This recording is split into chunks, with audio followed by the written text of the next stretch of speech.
नमस्कार दोस्तों, कैसे हैं आप सभी। आशा करता हूँ आप बढ़िया होंगे और आपकी पढ़ाई बहुत ही बेहतर ढंग से चल रही होगी। आज हम लोग शेषफल प्रमेय के अगले कॉन्सेप्टों को समझते हुए चलेंगे। चलिए शुरू करते हैं। आज हम लोग ऋणात्मक शेषफल के बारे में समझेंगे। क्या होता है ऋणात्मक शेषफल, हम लोग देखेंगे कि कैसे होता है ऋणात्मक शेषफल, क्या होता है, इसके बारे में सारी चीज़ों को समझेंगे। जैसे कि मान लो हमें 17 का भाग देना है 56 में देना है, ठीक है। तो 17 का भाग नॉर्मल क्या होता है कि 17 का पहाड़ा ऐसा पढ़ो कि 56 से ज़्यादा ना हो जाए। तो 17 तियाँ 51, यहाँ पे कितना बच गया, 6 में से 5 जाए, वो 6 में से गया तो 5 बचा। तो यहाँ पे शेषफल कितना आएगा, 5 ही तो आएगा। यानी ये तो हमारा ओरिजिनल जो है शेषफल वो है। और लेकिन यहाँ पे ऋणात्मक शेषफल क्या होता है हम उसको समझते हैं। जैसे कि संख्या यही है 56, ठीक है, और हमें भाग देना है 17 का। तो 17 का भाग देंगे तो एक बार हम ज़्यादा पढ़ लेंगे। 17 का पहाड़ा हम 4 बार पढ़ लेंगे। तो यहाँ पे 3 बार पढ़ा था और यहाँ पे हम 4 बार पढ़ेंगे, कितना हो जाएगा 68। 17 चौकू 68। अब 56 में से 68 तो जाएगा नहीं, जाएगा, हाँ चला जाएगा। अगर जाएगा तो माइनस का आएगा। तो 56 में से जब हम 68 को घटाएंगे तो कितना बचेगा 12। ये किसका बचा, माइनस का। तो यही हमारा होता है ऋणात्मक शेषफल। जब हम एक बार ज़्यादा पहाड़े को पढ़ लेते हैं तब जो शेषफल प्राप्त होता है हम उसी को ऋणात्मक शेषफल कहते हैं, ठीक है। हम अब इसके बारे में और चीज़ समझते हैं। जैसे कि ऋणात्मक शेषफल होता है, ये कभी भी अगर ऑप्शन में भी आ जाता है तो भी ये अगर जैसे दे दिया वहाँ पे कि ऋणात्मक शेषफल ज्ञात कीजिए तो आप ऐसा निकाल लेंगे। हालांकि ऐसा कभी प्रश्न पूछा नहीं जाता है, फिर भी हम आपको बता रहे हैं कि अगर ऐसा आता है कि 17 का मतलब 17 का भाग 56 में दिया जाता है तो ऋणात्मक शेषफल ज्ञात कीजिए। तो ऋणात्मक शेषफल तो आपका -12 भी हो सकता है और भी बहुत से हो सकते हैं। अगर हमने 5 बार पढ़ लिया तो हो सकता है इससे भी ज़्यादा आ जाए। तो ऋणात्मक शेषफल का कभी उत्तर बनता नहीं है, मतलब सवाल ही नहीं बनता है कभी। लेकिन हमने सोच इसलिए मतलब इसको इसलिए किया है क्योंकि हम अगर ऋणात्मक शेषफल पे सवाल को हल करेंगे तो हमारे सवालों की कैलकुलेशन बहुत ही आसान हो जाएगी। उम्मीद करते हैं आपको ये बात समझ में आई होगी। जैसे कि अगर कोई सवाल दिया जाता है, जैसे यहाँ पे लिख दिया जाए एक, अच्छा उसको सवाल को लगाने से पहले हम एक कॉन्सेप्ट को और समझ लेते हैं।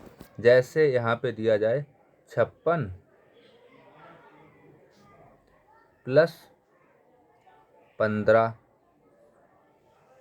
और 14 का भाग देना है, ठीक है। तो ज़्यादातर लोग क्या करेंगे, 56 को 15 को जोड़ेंगे, 56 को 15 को जोड़ेंगे तो कितना हो जाएगा 71, और उसमें 14 का भाग दे दिया।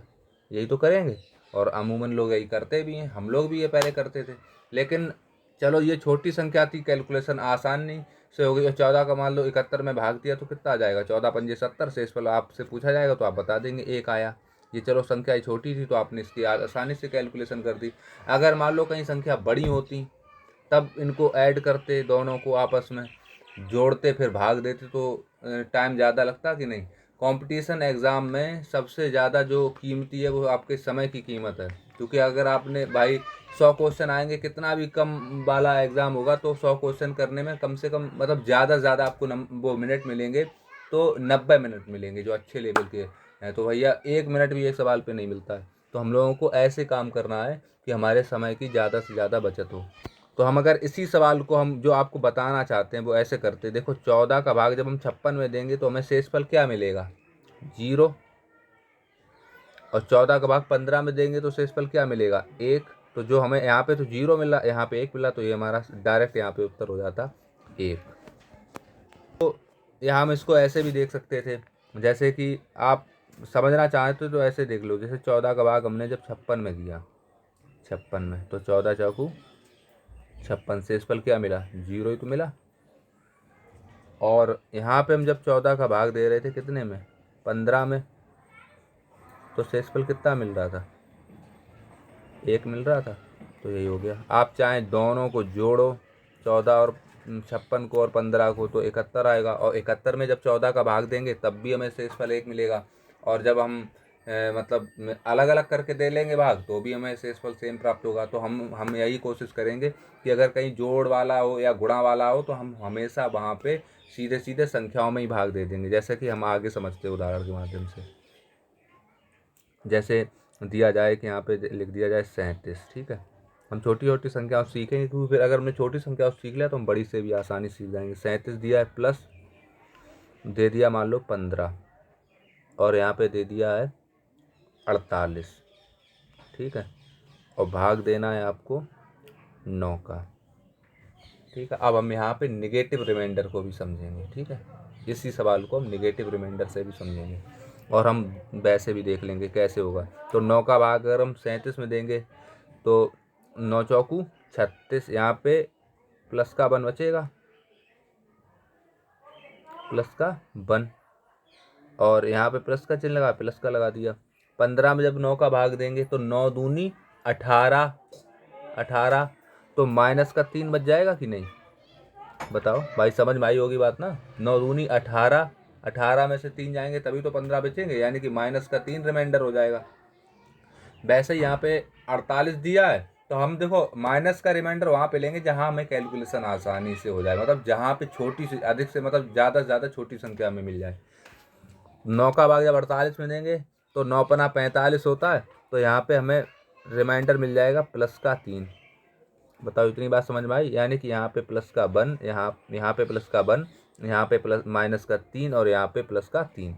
तो देखो प्लस के 3 से माइनस का 3 कैंसिल हो जाएगा, बचा क्या, 1 बचा, तो यही हमारा एक शेषफल हो जाएगा। अब अगर हम चाहें तो इनको जोड़ के भी कर सकते हैं, जोड़ के देखें। 37 में 15 जोड़ेंगे कितने हो जाएंगे, 52, और 52 में जब हम 48 को जोड़ेंगे तो कितना हो जाएगा, 100। भाई इनको सबको ऐड करेंगे ऊपर वालों को तो 100 ही तो होगा, और 100 में हमने दे दिया 9 का भाग, तो कितनी बार जाएगा, 9 एकम 9, 10 बच गया, 9 एकम 9, यानी शेषफल क्या बच रहा है हमारा, एक ही तो बच रहा है। तो आप उम्मीद करते हैं आपको ये बात समझ में आई होगी। सवाल मान लो ये दिया है कि इसका वो रिमाइंडर ज्ञात करो, इसका शेषफल ज्ञात करो। तो हम तरीका क्या है, इसको सबको जोड़ेंगे, तो जोड़ने के बाद जो आए उसमें भाग दे दो 14 का। लेकिन हम इसको ऐसे नहीं करें क्योंकि हमें जितना ऐसे करने में टाइम लगेगा ज़्यादा, तो हम उससे जल्दी कर लेंगे ना ऐसे। तो कैसे हम इसको कैसे हल करेंगे, 14 का भाग देंगे 52 में, तो 14 चौकू 56, माइनस का 4 बचेगा रिमाइंडर। यहाँ पे 68 में देंगे जब तो 14 पंजे 70, माइनस का 2 बचेगा। यहाँ पे 14 सत्ते 112, 14 सत्ते 98, 14 अट्ठे 112। यहाँ पे रिमाइंडर कितना बचेगा, प्लस का 2 बचेगा, और यहाँ पे 60 है, यहाँ पे 60 है, तो 14 चौकू 56, यानी कि प्लस का 4 बचेगा। तो ठीक है भैया, जो बचा है उसको देख लो। यहाँ पे देखो -4 है तो ये -4 प्लस से 4 से कट जाएगा। यहाँ पे -2 है, ये प्लस के 2 से कैंसिल हो जाएगा। तो यहाँ पे ऊपर क्या बच रहा है, रिमाइंडर 0 ही तो बच रहा है। तो इसका उत्तर हो जाएगा शेषफल, यानी इसमें संख्या में भाग देने पर शेषफल क्या मिलेगा, 0। आशा करते हैं आपको ये चीज़ समझ में आई होगी। इस प्रश्न को कीजिए, वो कह रहा है शेषफल ज्ञात करो। तो 14 में 8 का भाग देंगे, 8 में जब यहाँ पे देखो 8 में जब 14 का भाग देंगे तो शेषफल कितना बचेगा, माइनस का 6 ही तो बचेगा। बताओ, अगर चाहें तो प्लस का भी, रियल जो शेषफल है वो तो 8 ही है क्योंकि जाएगा नहीं। और यहाँ पे हम अगर 12 में 14 का भाग देंगे तो शेषफल कितना बचेगा, माइनस का 2 बचेगा, और यहाँ पे देंगे तो माइनस का 3 बचेगा। भाई देखो इनके आपस में गुणा करना थोड़ा सा कठिन है देखो, और इनमें आपस में गुणा करना आसान है। यानी ये कितना हो जाएगा, 6 गुणा -2 -3, यही तो हो जाएगा। तो 6 का गुणा करो, 6 दूनी 12, 12 तियाँ 36, और ये माइनस माइनस माइनस है ना, तो माइनस के 36 हो जाएंगे, माइनस का 36, और यहाँ पे 14। अब बताओ भैया कि क्या बड़ा है, माइनस का 36 बड़ा है 14। भाई संख्या देखो, अभी माइनस मत देखो, क्या बड़ा है, 36 ही तो बड़ा है। तो 14 का पहाड़ा ऐसा पढ़ो कि 36 से ज़्यादा ना हो जाए। तो 14 दूनी 28, 14 दूनी 28, कितना शेषफल बच गया, माइनस का 8 ही तो बच गया बटे 14। अब माइनस का 8 बचा है तो शेषफल कभी माइनस का तो होता नहीं है। तो इसमें से जो दिया है 14 में से ही 8 को घटा दो, कितना बचेगा, 6। यानी कि इसका सबका गुणा करेंगे और उसके बाद जब हम 14 का भाग देंगे तो हमें शेषफल प्लस का 6 प्राप्त होगा। आशा करते हैं अब आपको ये बात समझ में आ गई होगी। अब हम लोग सवालों की तरफ चलते हैं। सवालों की तरफ बढ़ने से पहले एक कॉन्सेप्ट को और समझ लो। जैसे अगर कोई संख्या 32 से विभाजित है, अगर कोई संख्या 32 से विभाजित है तो वह संख्या 16 से भी विभाजित होगी। बात समझ में आई कि नहीं, क्योंकि 32 का एक फैक्टर 16 है। अगर मतलब 32 से विभाजित है, 16 से भी हो जाएगी विभाजित, 8 से भी विभाजित हो जाएगी, 4 से भी हो जाएगी, 2 से विभाजित हो जाएगी। क्यों हो जाएगी, क्योंकि भैया 32 के ये सारे के सारे फैक्टर हैं। अभी हम आपको सवाल समझाएंगे तब आपको और अच्छे से समझ में आएगा। जैसे अगर प्रश्न कह देता है कोई संख्या को जब हम 32 से भाग देते हैं तो शेषफल 7 बचता है, तो उसी संख्या को हम 8 से भाग देंगे तो शेषफल क्या बचेगा।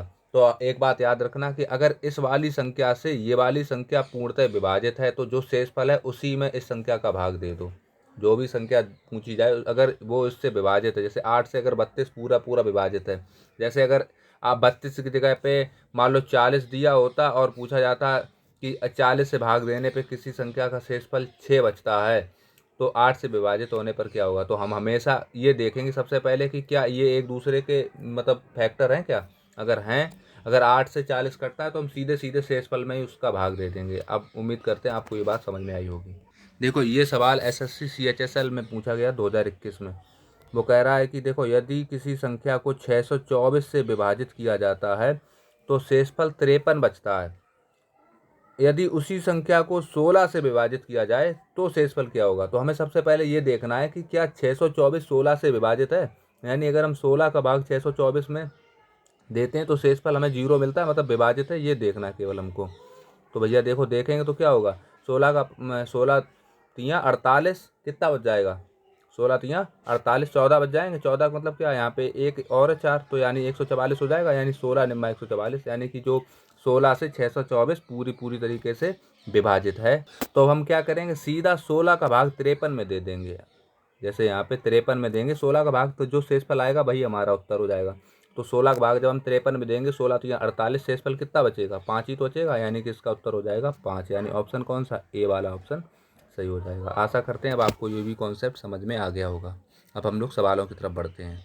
अब इस सवाल को देखते हैं। कह रहा है यदि किसी संख्या को 17 से विभाजित किया जाता है तो शेष 12 होता है। यदि इस संख्या के वर्ग को दुगना इस संख्या से विभाजित किया जाएगा तो शेषफल क्या बचेगा। तो हम लोगों ने उस दिन पढ़ा था कॉन्सेप्ट क्या होता है कि जैसे हमने 17 का भाग n में दिया, कोई संख्या n है, हमने 17 का भाग दिया, तो जो भी शेषफल बचा, शेषफल क्या बचा, 12। ठीक है। अब उसके आगे कह रहा है कि इस संख्या के वर्ग का दुगना, तो n स्क्वायर हम करेंगे भाई, वर्ग होगा, तो हम n स्क्वायर ना करके सीधा 12 का वर्ग कर लेंगे, जो शेषफल था उसी का वर्ग कर लेंगे। तो 12 का स्क्वायर कितना हो जाएगा, 144। देखो वर्ग की बात कही तो भी हम शेषफल पे करेंगे, दो मतलब अगर वो दुगना करेगा तो भी हम शेषफल को करेंगे, घन करेगा, जो भी मतलब क्रिया होगी वो शेषफल के ऊपर होगी। अगर शेषफल बड़ा हो जाता है संख्या से, जो भाजक है, भाजक का मतलब क्या होता है कि जिससे भाग दिया जाता है, अगर शेषफल उस संख्या से बड़ा हो जाता है तो हम भाग दे लेंगे, और अगर शेषफल संख्या से बड़ा नहीं होता है तो वही उत्तर हो जाएगा। तो 144 आया। यदि अब यहाँ से देखो क्या किया उसने कि 17 से विभाजित किया जाता है तो शेष 12 होता है, 12 होता है। यदि इस संख्या के वर्ग को दुगना किया जाए, वर्ग की जगह पे हमें संख्या पता नहीं तो हमने सीधा सीधा शेषफल का वर्ग कर दिया। वर्ग को दुगना किया जाए तो और भाजक द्वारा विभाजित किया जाए, भाजक कौन सा, 17, विभाजित किया जाए तो शेषफल क्या होगा। तो 17 का 144 में भाग दो और शेषफल निकालो क्या होगा। 17 सत्ते 119, 17 अट्ठे 136, 136 हो गए। 136 में कितने, अब यहाँ से 144 में सब 136 को हटाएंगे तो कितना बचेगा, 8 बचेगा। तो यानी इसका उत्तर हो जाएगा शेषफल 8 प्राप्त होगा। सॉरी, उसने ये कहा है कि यदि संख्या के वर्ग को दोगुना, यानी 144 को भी दोगुना करना है, तो 144 को जब दोगुना करना है तो ये कितना हो जाएगा, 288 हो जाएगा। 288, ये गलत है, एक मिनट। 288 में जब हम 17 का भाग देंगे तो शेषफल क्या होगा, हम इसको साफ कर देते हैं एक बार। हाँ भाई, हमें वर्ग करना था, वहाँ पे वर्ग वर्ग करके दोगुना भी करना था, हमने दोगुना नहीं पढ़ पाया था। ऐसी गलती आप लोग मत करना। तो अब यहाँ पे देख के देखते हैं। 17 का पहाड़ा पढ़ेंगे, 17 एकम 17 कितना बच जाएगा, 11, और यहाँ पे हो जाएगा 18। भाई देखो ना, 17 एकम 17 और 11, यानी कि 17 सत्ते 119, माइनस का बनी तो बच रहा है शेषफल। यहाँ पे देखो भाई, 17 का पहाड़ा जब 118 में देंगे तो कितना होगा, माइनस बनी तो बचेगा, और माइनस बन बचेगा शेषफल, और शेषफल कभी माइनस बन होता नहीं है। तो 17 में से एक जाएगा, कितना बचेगा, 16 ही तो बचेगा। तो इसका उत्तर हो जाएगा ऑप्शन बी। आशा करते हैं भाभी को ये भी सवाल समझ में आया होगा। आइए अब हम लोग अगले प्रश्न पे चलते हैं। ये प्रश्न देखो SSC CGL 2019 मेंस में पूछा गया है। वो कह रहा है जब धनात्मक संख्या A, B और C को 13 से विभाजित किया जाता है, जब 13 से विभाजित किया जाता है, A को तो 9 बचता है, B को किया जाता है तो 7 बचता है, और C को किया जाता है तो 10 क्षेत्रफल या शेषफल लिखा है, शेषफल प्राप्त होता है तो a plus 2b plus 5c को 13 से विभाजित किया जाता है तो शेषफल क्या होगा। चलो हम देख लेते हैं भाई। a की जगह पे हमने लिख दिया 9, ठीक है, 9 प्लस 2b, यानी कि 2b का मतलब क्या है, b कौन सा है यहाँ पे 7 है, 7 दूनी 14 भाई, 2 का मल्टीप्लाई हो तो 14 ही तो जाएगा। फिर प्लस लिखा तो प्लस लिख दिया। 5c क्या है 10, यानी कि 10 पंजे 50। इनको जब हम 13 से विभाजित करेंगे तो शेषफल क्या प्राप्त होगा। तो हम लोग यहाँ पे या तो इनको जोड़ लो आप, या फिर हमने जो बताया वो कर लो। तो जब 13 का भाग हम 9 में देंगे तो हमें माइनस का रिमाइंडर मिलेगा कितना, माइनस का 4, और 14 में देंगे तो प्लस का 1 बचेगा, प्लस 1, और 13 तियाँ 39, 13 चक्कू 52, यानी कि यहाँ पे भी माइनस का 2 बच जाएगा 50 में। अब देखो ये माइनस का 2 है और ये माइनस का 4 है, तो इन दोनों को जोड़ेंगे कितना हो जाएगा, माइनस का 6 हो जाएगा, यानी माइनस का 6 और प्लस का 1 तो माइनस का 5 बचेगा। बताओ इतनी, इसको सबको हल करेंगे तो माइनस का 5 आएगा, इन सबको हल जब करेंगे तो माइनस का 5 आएगा।